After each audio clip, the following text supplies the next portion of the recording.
Super Bowl 51, a scene that continues, that will never be forgotten. The Patriots somehow, some way, from 25 points down, have won Super Bowl 51. The commissioner shakes hands with the MVP. He gives the trophy to the Kraft family, Robert, Jonathan, and New England. Where do we begin? Where do we end? This is NFL primetime. You know the music. You know the scene. I'm Chris Berman. This is a one-time MVP of this Super Bowl, Steve Young. This is Randy Moss, who played with Tom Brady and Bill Belichick and the Patriots.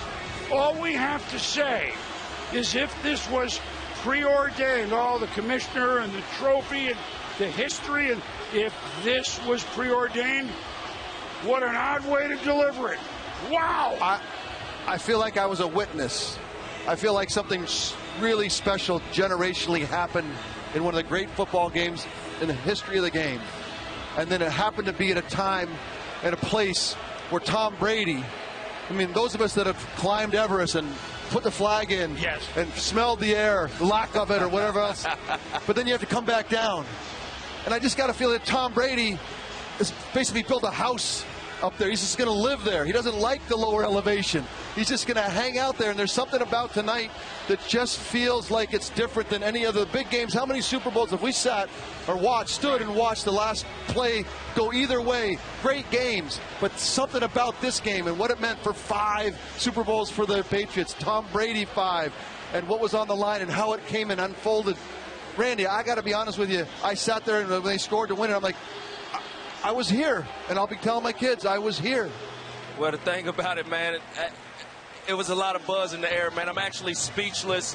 Down 28-3. It was flat in this stadium. You know, you couldn't hear nothing. You know, coming on to this show, boom, you looked at Roger Goodell and Tom Brady shaking hands. I read Roger Goodell's lips. Awesome. Awesome. It was an awesome night. It was an awesome performance, just not by Tom Brady, but by the Patriots as a whole. Great play calling offensively. Great defensive calling when you needed to stop the offense of the Atlanta Falcons. And as a whole, man, the confetti fell. Man, like I said, I'm speechless for words, boom. Historical moment for the National Football League and the New England Patriots tonight. 28-3. Let's back up a sec. We're going to show it all because there's so much to show that even we need a breath before we get started, as do you. The first Patriots touchdown came with 17 minutes left in the game. 2 minutes left in the third quarter. And oh, by the way, things are going so bad. They missed the kick. They try an onside kick. They botch it. And it's over. Right. And it's over. Well, part of me feels like the emotion that when you come back like that, you saw the Patriots. This should be old hat, right? Right. It's as if they have never been here before. The emotion, I've never seen the emotion from this team. And there's a feeling for Tom Brady. What accomplished tonight, I feel. You come on up here. Come on up here. Get him a mic or something. Come on up here, Coach. Bring that up here. Hey, take my mic. Belichick, congratulations. Here, Boomer, right here. Watch out, Boomer, right here. Here you go, Coach. Listen, this is the only thing we did. It's all right. You've worn a headset before. I got it. Congratulations. I got it. Thanks, Boomer. It's too soon to put into words, isn't it? It is. It's an unbelievable game. Just an unbelievable game. These guys competed so hard. Down 21-0, 21-3, 28-3. Missed an extra point, 28-9. Couple two-point conversions. But they just kept fighting. Hightower's play was a big play. We needed that one. And then we had some good kickoff coverage plays, created some field position, and, the last drive. I mean, offensive line did an unbelievable job against those pass rushers. I mean, this total team win. Well, Coach, you know him. A lot of people didn't expect this game to go into overtime. As the leader of the Patriots, take us through the overtime of how you were feeling and how you were going to call the game to win this. Well, it looked like we were starting to press them there in the fourth quarter. A lot of no huddle, a lot of empty formations, a lot of passing, and we, decided to do that in overtime. We basically did the same thing rather than go back to like our first quarter type of game plan. We thought we had them on the run a little bit. And, our conditioning, paid off on our offensive line. I don't know how many plays we played tonight, but that'd be close to 90. we were out there a lot, but those guys look strong, and we did a good job pass blocking. Yeah. Coach, I've never seen you so emotional. Oh my God! Well, I mean, it had to be just—they're not shocking, but just the downs and the ups, and then finally climbing the top. I've never seen you. Well, to feel the way. I mean, we all felt that. Usually, we don't get that chance to feel it with you. We all felt it with you the way you were showing it. Yeah, I think, in the third quarter, we were just thinking if we just get it to a one-score game or just get it to a 10-point game, but we never really could until we got the turnover and then we scored, and then we got the 2-point conversion and we were able to back them up with a good kickoff. Of course, they got right out of there, and then the holding penalty and the sack there kept them out of field goal range, so that was a huge play for us too. So. But, we're just trying to get it to a one-score game. Thought, anything could happen there, but we had a hard time getting to that point. You'd like to say, okay, whatever they had at 25, 30 minutes at halftime, there was a speech and we came fought. But even the third quarter wasn't. First score wasn't until 2 minutes left in the third quarter. Yep. I mean, you had to look up and go, boy, I mean, we have it in us, but do we have time? Yeah, we're running out of time. That's right, we were. And again, the Hightower's turnover was the key play. Without that, I don't know if we have enough possessions or could get it done quick enough, but...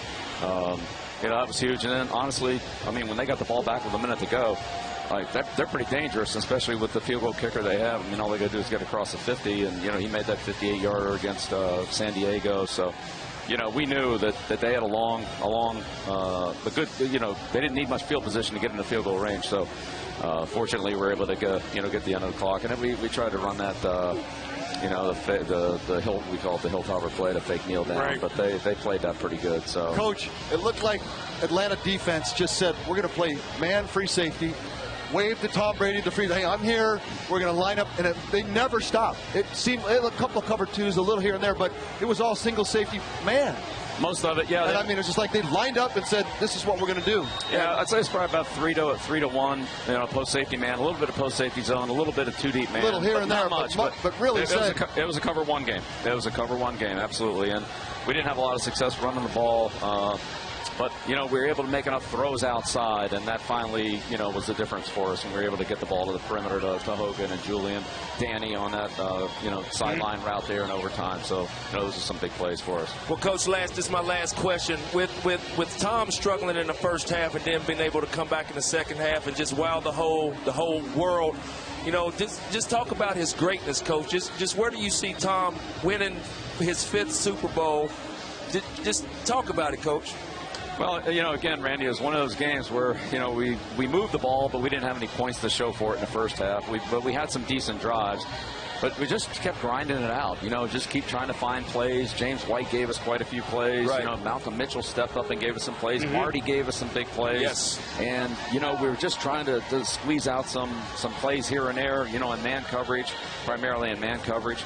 And you know how Tom is. I mean, he just grinds away, We can do this, and okay, well, it looks like we do that. And it looks like, okay, we can do this. And, we had some of those 1st and 10, 2nd and 10s, but finally on 3rd and 10, we hit it. Was that a halftime adjustment, knowing that y'all had to beat man coverage? Is that something y'all did on the sideline in the second half, knowing that y'all had to do it? Well, I'd say we saw it about midway through the first quarter. Okay. We said, okay, to me, the game declared at the end of the first quarter. It was a man-to-man game with free safety, and it was an outside run game.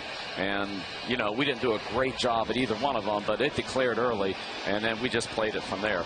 But let's love you, man. Thank you. Congratulations, Coach. I got one more, but let's back up to Julian Edelman's catch, which was in a sea of about 4 players. Yes. They challenged. It was close. What was your?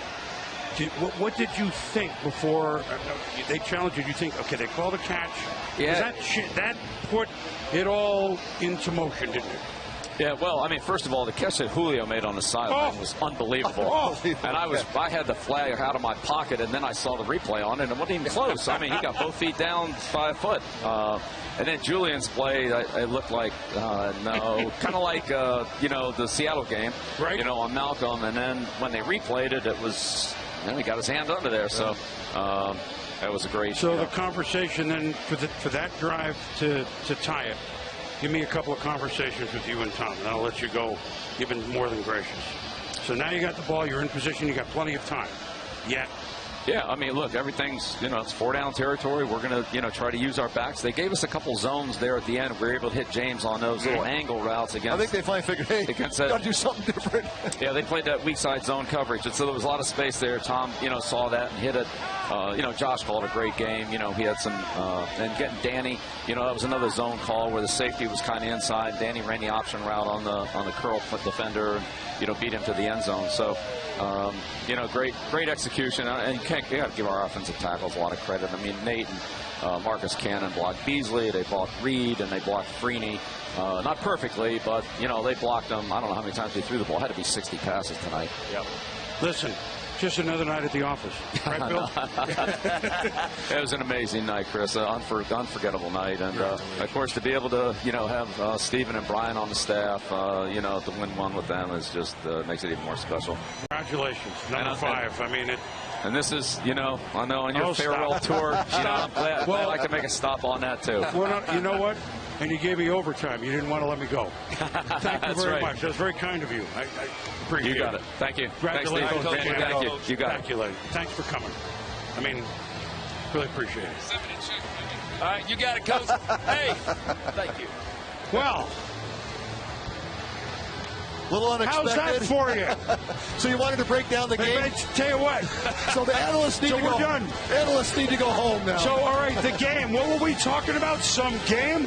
Why don't we come back and show you what happened? Houston, hello!